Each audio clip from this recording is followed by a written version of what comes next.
It's likely that for your entire professional career in the military, you've only known a world where the global positioning system was available to you. That strategic advantage is one that we can only now take for granted because of the men and women of the United States Space Force.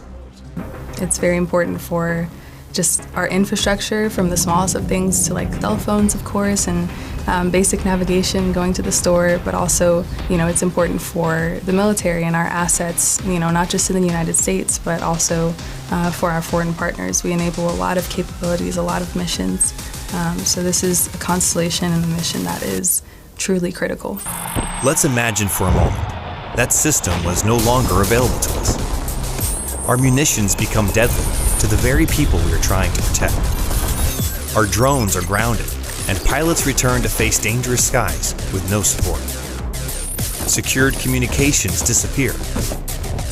Navigation of seas returns to the whims of cloud cover. The synced maneuverability of combat operations, gone. Other countries in the past, our adversaries, for example, have proven that they have the ability to reach out and touch satellites. So our operators, our operations team that are sitting up on the operations floor are the ones that are sitting there in place, ready and willing to act to defend GPS and defend our modern way of life. The U.S. Navy was the first to experiment with satellite navigation for tracking of ballistic missile submarines. The Department of Defense quickly saw the effectiveness of such a system and in 1978 launched the first Navstar satellite. During the Persian Gulf War in 1990 to 1991, military leaders got a taste for what GPS could do. Even though it wasn't yet fully mission capable at the time of the war, GPS enabled warfighters to pinpoint targets and coordinate movements across a featureless desert landscape. Warfare changed forever. A day without GPS would instantly turn very dark for many people, whether or not it's trying to actually plan and execute missions. Many of those missions will cease to exist. Many of the communications that are reliant on GPS would cease to exist.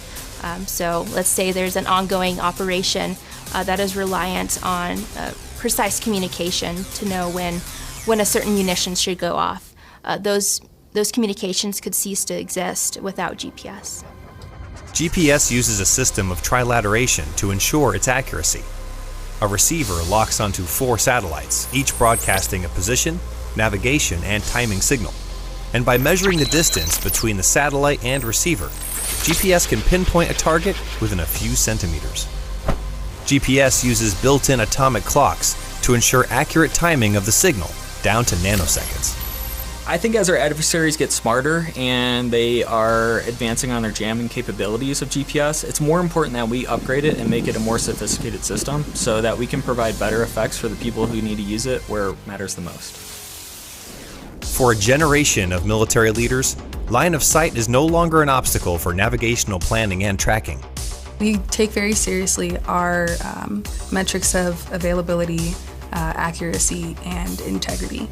Those are things that are always on the forefront of our mind when we are doing day-to-day operations. So if there's anything that's going to impact a user, we do everything that we can at TUSOPS to mitigate that, and users are always at the forefront of our mind.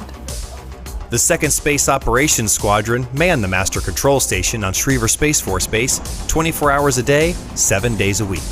Active duty Guardians and Reserve Airmen provide real-time commands to more than 30 satellites, keeping them on precise orbital paths. When GPS signals are degraded due to dense foliage, mountain ranges, or jammed signals, TUSOPS Guardians and Airmen are able to enhance signals for the battlefield.